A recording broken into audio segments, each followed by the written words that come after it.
Hi, I'm Sarah from Santa Cruz Tech Beat, and I'm here with NextSpace Community Manager Maya Delano. Hello, hello. Thanks for having me. How are you doing today? Oh my gosh, I'm so great. It's just so nice to be here and to actually be able to talk about reopening and really all the preparation that we've done to get ready for welcome members back to NextSpace. Yeah, I'm excited to hear about it. So, so co-working spaces are really, by definition, social places. Yeah. So what was your first thought when you heard about the shelter-in-place order and the social distancing recommendations? Well, first of all, like everybody else, it was like, what in the world is this?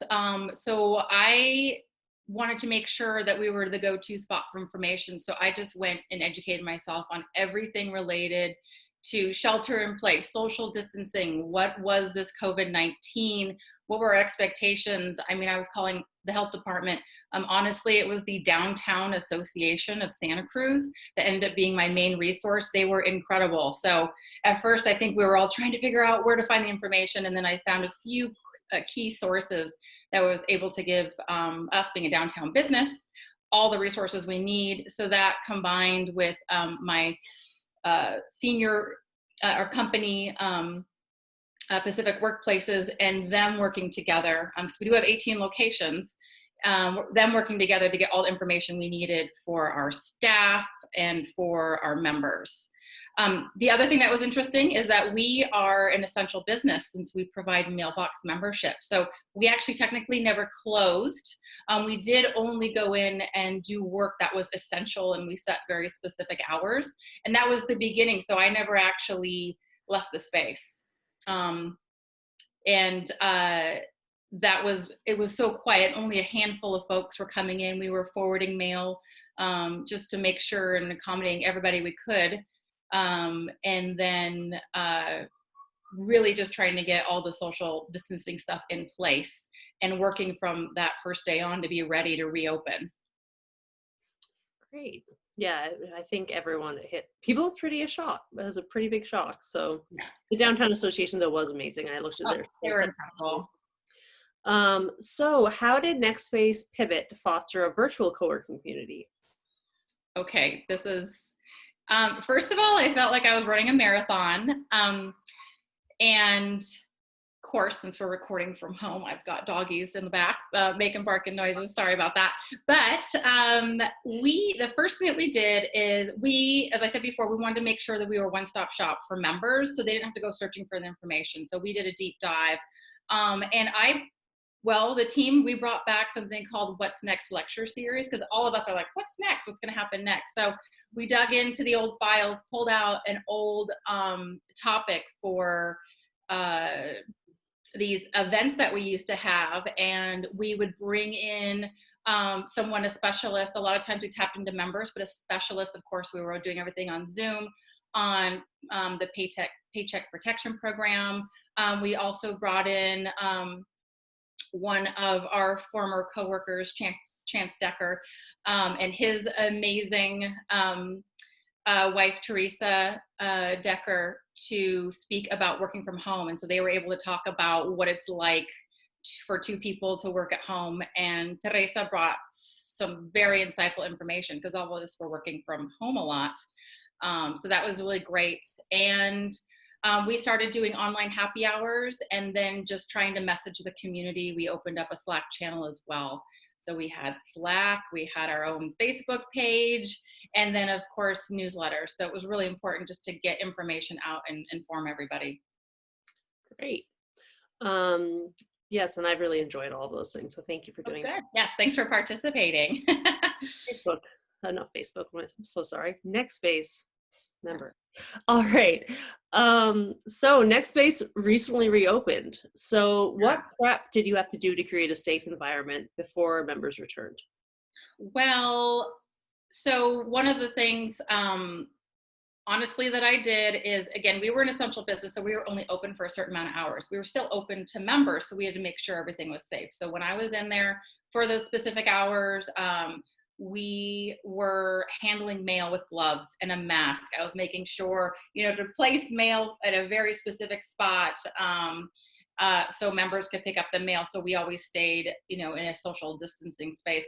But when we knew and started hearing about the possibility of a full reopen, like back open to the public, I honestly started analyzing all the different businesses around me to see what they were doing and take the best of the best from that, and try to create like the highest standards. So when people walk in the space, they know exactly what they need to do in terms of the 6-foot stickers, the social distancing. I have very specific arrows about, how to move in the space.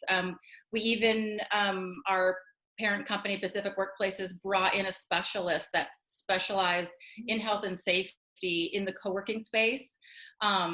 So Mara and her team were amazing. So I also was able to do informative, I called it reimagining NextSpace Zoom calls on kind of building up, and then in the first and second week to inform people what we had implemented so they knew what they were getting into.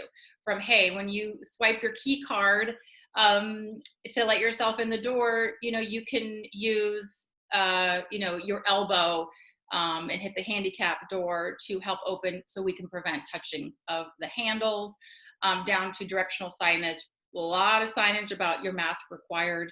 And then one of the things that we also did is my company put out very early on, COVID-19 messaging and what we were doing, to help protect our employees, our fellow staff, and our members and the space. So the most important thing that you will see is the de-densification of our space. I literally had to remove 40 pieces of furniture to open up the space so people can walk through the space without having to have that to keep that 6-foot space between everybody. Wow, that's a lot of work. It was a lot of work and a learning lesson. Let me tell you, I have not been bored. I've been working working harder than I've worked in it's a lifestyle job. That's for sure. Being a community manager at NextSpace. Yeah, it seems like it. Yeah, so what do you see as the long-term effects of COVID on the co-working industry? So great question, because this is going to play an important role in a lot of people's lives. I have been on as many webinars as I can to help understand that so I can prepare the space for the new, as we like to say, the new normal. And one of the things that they were saying to us is that so the biggest thing, of course, is everyone working from home. It became very clear to a lot of businesses, especially the tech businesses over the hill. We heard about people saying, companies saying, you can work from home forever. Financial companies realizing, wow, our employees can actually work in a distance, work in a distant manner.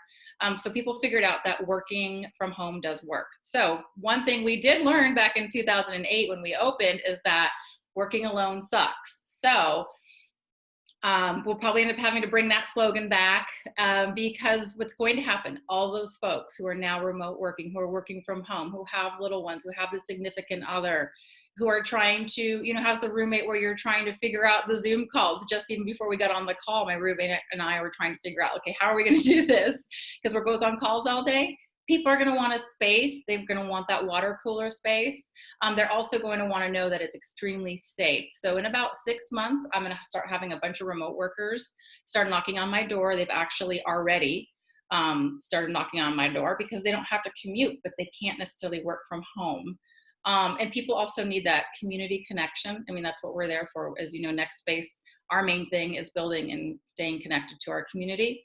We're also going to start seeing a lot more corporate teams and satellite teams working in co-working spaces. So what that means is my offices are going to become very popular.